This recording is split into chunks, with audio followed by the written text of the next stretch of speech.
like the house show loop in Florida, but he hasn't done anything like this is me. I'm out there now. So that's really cool. What's really weird with Dijak is when Solomon ROH is he's kind of like a tall string bean, and you don't expect him to have much agility and a repertoire, but he's shown that he's got stuff. It's just, finding the right person to manage him and get him through the rough spots, and looks like this is where he's at now. So hopefully this is going to be good for him down the road. Well, meanwhile, Axxess also at the 7 p.m. matchups. Holy cow! And you have Mark Andrews versus Zach Gibson on the UK side. Hideo Itami versus Wolfgang in the North American one. This is funny to me that there's neither one of them North American wrestlers. I don't understand how that match works. But Candice LeRae versus Peyton Royce. And TM61 versus Oni Logan and Danny Burch. Oh, TM61. All matches that are good. TM61. These guys are right now like a shooting star. They're up and coming and popular. And I wouldn't surprise that in 2018. Well, no, I'm talking maybe, I don't know if towards the end of 2018 if it's possible. Well, after Mania, because after Mania. Yeah, that's possible, but I see them coming up on the main roster hopefully before the end of the year. Okay, that one I'll give you. Yeah. I do like the Candice LeRae Peyton Royce match. I like that one a lot. That could be fun. Why are Hideo Itami and Wolfgang in a match and then for the Northern American Championship? That makes no sense at all. Right, Rich?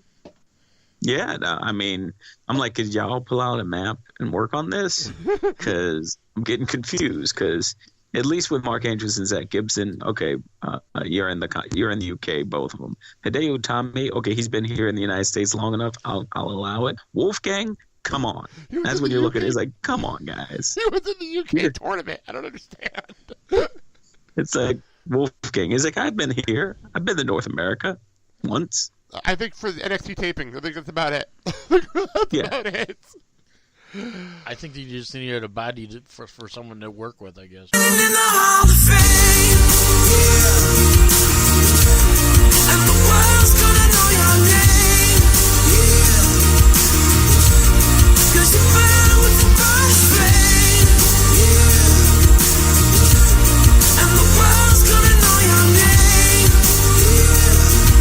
and you'll be on the walls of the Hall of Fame. All right, we are now late on Friday night, and we are going to be talking about the Hall of Fame. We can't do it by ourselves, so I brought on another special guest for us, and that is from the PW Torch, one of the really most famous people on the Torch staff, the senior writer and columnist, Bruce Mitchell. Bruce, how you doing?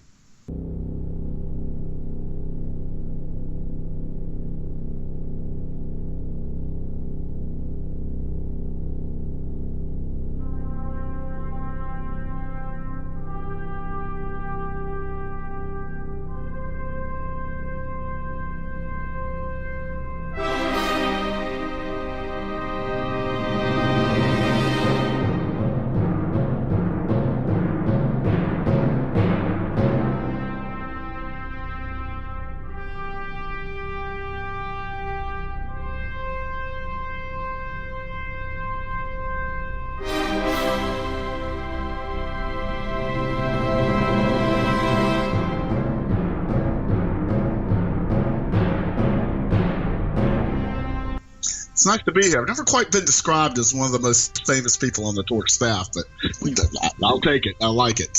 We gotta give him a fanfare. Hurry on. Well, for the second year in a row, we have Bruce coming on the show to talk about the WWE Hall of Fame.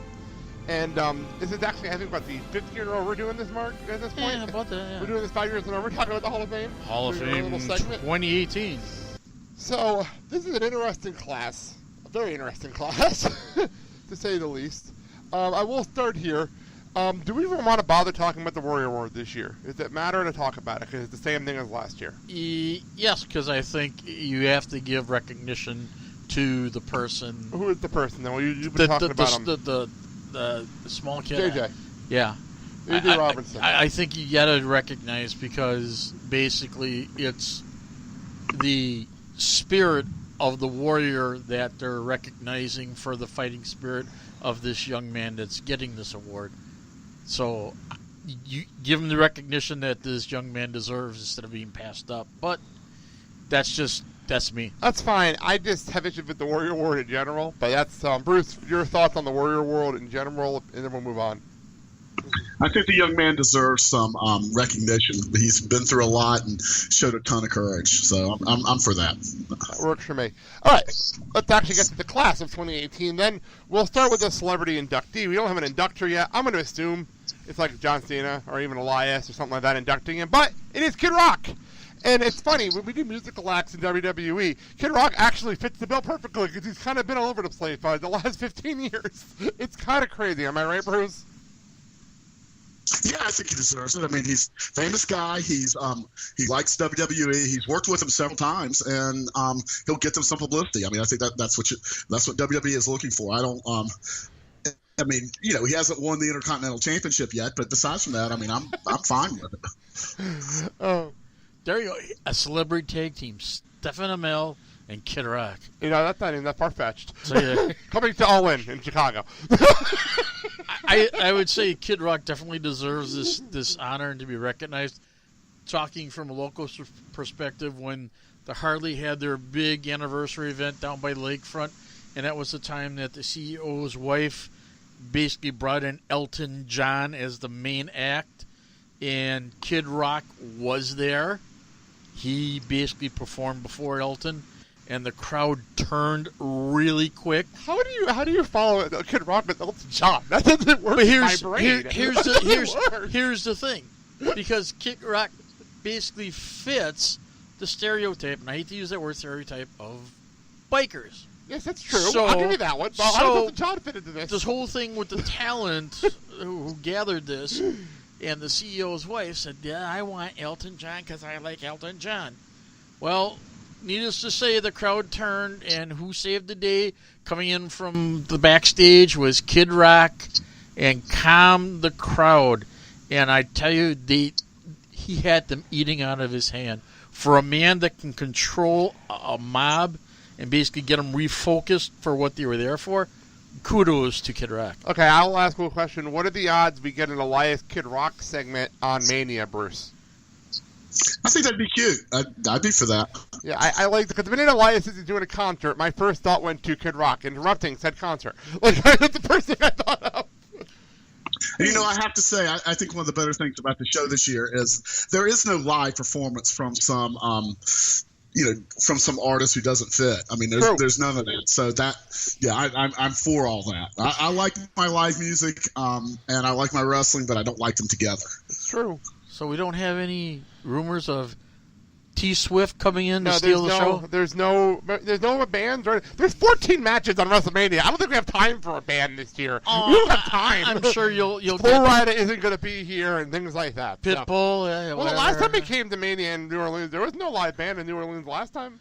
The only thing was, I think, were entrances. I think that was the only time we started to have a live anything. And I'm okay with that. That I'm fine with. I just got a Brilliance of Flash, which is a rare occasion. Brilliance of Flash? Brilliance of Flash. Okay, Matt Hardy. Okay. I just won't do the bad British accent. Yeah, what was that? For the person to induct Kid Rock? Go ahead. Undertaker. No. What? Why not? No. American Badass? Come on. That's how you're going to have Undertaker show up on television after not showing up for 10 weeks. It's going to be here? American Badass? Yeah, why not? Oh, my God. I mean, think about it. Yeah, no. Exactly. No. Thank you. About it. No. You better not have a Cade do it at that point as well. Anyway, let's get into the rest. Let's get into the wrestlers. Okay, we'll start here with Mark Henry being inducted by the Big Show. I like this one. I actually think this is actually a really cool move. So Bruce, your thoughts on Mark Henry? Long-time employee, was a project in the very beginning. Went through a lot. Had a guaranteed contract that WWE didn't think they were getting their money's worth out of, and tried to run him off. And that was a lot. That had a lot to do with why he had sex with his sister and sexual chocolate and an old lady who gave birth to a hand and all that, and he just shut his mouth and kept working and kept cashing those checks. And they had him call himself the the silverback of WWE, and he didn't much like that. He had some things going through, but he got a good reputation. I mean, he people respected him, and he's been there a long time, and he hasn't done anything to embarrass them. And and there is a token slot. I mean, there's a black performer on every Hall of Fame class, and he fits the bill. So I like Mark Henry. I think he did a good job in his career. So I'm fine with that. Definitely. I agree with Bruce. My thing is, I think he became more popular when he introduced his Hall of Pain. The Hall of Pain was amazing. And it was kind of like he got reinvented again for people that didn't get to see him in the early stages of his career, which I think is great. Like Bruce said, he basically did all the stuff, kind of went with it, kept his mouth shut, head down, and ears open. And I think for Big Show to induct Mark Henry, it makes sense. They have a close working relationship, and who better to do it? It makes perfect sense. I like this and this whole move, and the Hall of Pain thing. That was the first time they really took Mark Henry serious, because that was amazing. That was an amazing run by him, and unfortunately, he was still injury prone, or that might have been a longer run. Oh, yeah. You know what I mean? I really do say it's a little wasn't an injury prone. But who better to have a goodwill ambassador for WWE than Mark Henry and JBL? True. Okay, let's move on. We have Hillbilly Jim being inducted by the Mouth of the South, Jimmy Hart, and I'll throw it to Mark first. Go. This to me, when I first heard this, I thought, wow. I mean, we're going back some ways to give a man recognition.